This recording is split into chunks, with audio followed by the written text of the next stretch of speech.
जय हिंद। आप सभी लोगों का स्वागत है आपके अपने YouTube channel Goswami class time पर। दोस्तों उम्मीद करेंगे कि आप लोग बढ़िया होंगे, मस्त होंगे, स्वस्थ होंगे और अच्छे से पढ़ाई लिखाई जो दोस्तों कर रहे होंगे। तो दोस्तों फिर से आज की इस वीडियो में हम लोग हिंदी का वैसे महत्वपूर्ण सवाल को जो दोस्तों हम इस वीडियो में आपको बताने वाले हैं, जो आपको 17 फरवरी का जो एग्जाम होने वाला है दोस्तों, उसमें दोस्तों छपने वाला है। ठीक है, इसलिए आप इस वीडियो को शुरू से अंत तक जरूर देखिएगा। ठीक है, तो चलिए शुरू करते हैं। तो दोस्तों हम इस क्लास में जो दोस्तों हम आपको दो गो हिंदी के सब्जेक्टिव क्वेश्चन को दोस्तों हम बताएंगे, जो आपको फाइनल एग्जाम में पूछे जाएंगे। ठीक है, तो पहला सवाल है कि परंपरा का ज्ञान किन किन के लिए आवश्यक है और क्यों है। ठीक है, ये रणधारी सिंह दिनकर द्वारा लिखा गया लिया गया प्रश्न है। ठीक है, परंपरा का मूल्यांकन। ठीक है, जो लिखे कौन? रामधारी सिंह दिनकर। उससे जो दोस्तों ये सवाल लिया गया है कि परंपरा का ज्ञान किन के लिए आवश्यक है और क्यों। ठीक है, तो चलिए इसको उत्तर जो दोस्तों हम लोग जानते हैं। तो दोस्तों उत्तर में लिख लीजिएगा कि परंपरा का ज्ञान उन लोगों के लिए सबसे ज्यादा आवश्यक है जो लोग क्रांतिकारी साहित्य लिखना चाहते हैं। यानी उनके लिए जरूरत है जो क्रांतिकारी हो, साहित्य लिखना चाहते हैं।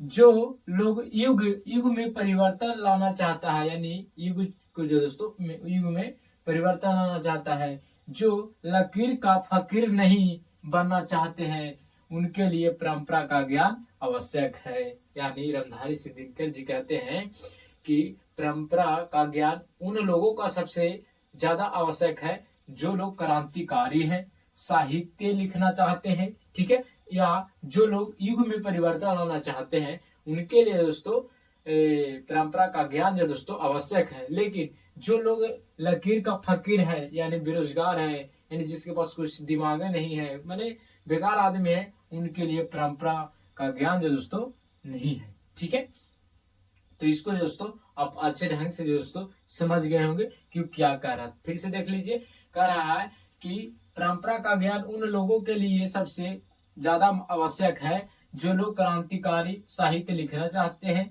जो लोग युग में परिवर्तन लाना चाहते हैं, जो लकीर का फकीर नहीं बनना चाहते हैं, उनके लिए परंपरा का ज्ञान आवश्यक है। जो लकीर का फकीर होना चाहते हैं उनके लिए ये नहीं है। ठीक है, तो दोस्तों ये जिस तरह से हम लिखे हैं, अगर इस तरह से अगर आप एग्जाम में लिखेगा तो आपको दोस्तों एक भी नंबर नहीं कटेगा। ठीक है, दूसरा सवाल है कि कवि ने मालिन किसे और क्यों कहा है। ठीक है, ये भी सवाल बहुत ही महत्वपूर्ण है। इस ई वाला भी सवाल को आप याद करके जरूर जाइएगा। ठीक है, तो उत्तर में आप लिखिएगा कवि ने माली भगवान कृष्ण को और मलिन राधा जी को कहा है।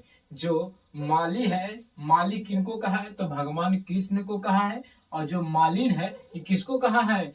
तो राधा जी के कहा है। ठीक है, क्योंकि राधा और कृष्ण प्रेम रूपी वाटिका का रखवाली करते हैं, इसलिए कहा जाता है। ठीक है, तो ये भी सवाल महत्वपूर्ण है।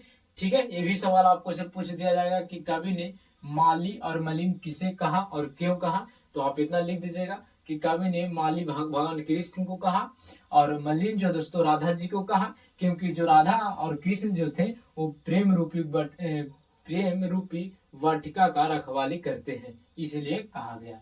ठीक है, तो दोस्तों ये हिंदी का दो सवाल जो दोस्तों बहुत ही महत्वपूर्ण है। आप दोनों सवाल को दोस्तों एक बार जरूर पढ़ के जाइएगा, ताकि अगर आपको से एग्जाम में पूछ देगा तो आप आसानी से बना लीजिएगा। ठीक है, तो दोस्तों अगर आपको ये वीडियो पसंद आया होगा तो आप इस वीडियो को लाइक जरूर कीजिएगा। अगर आप चैनल पर पहली बार होंगे तो चैनल को भी सब्सक्राइब कर लीजिएगा, क्योंकि इसी तरह का वीडियो जो दोस्तों आपको लगातार मिलता रहेगा। ठीक है, तो दोस्तों मिलेंगे अगले वीडियो में। जय हिंद, धन्यवाद।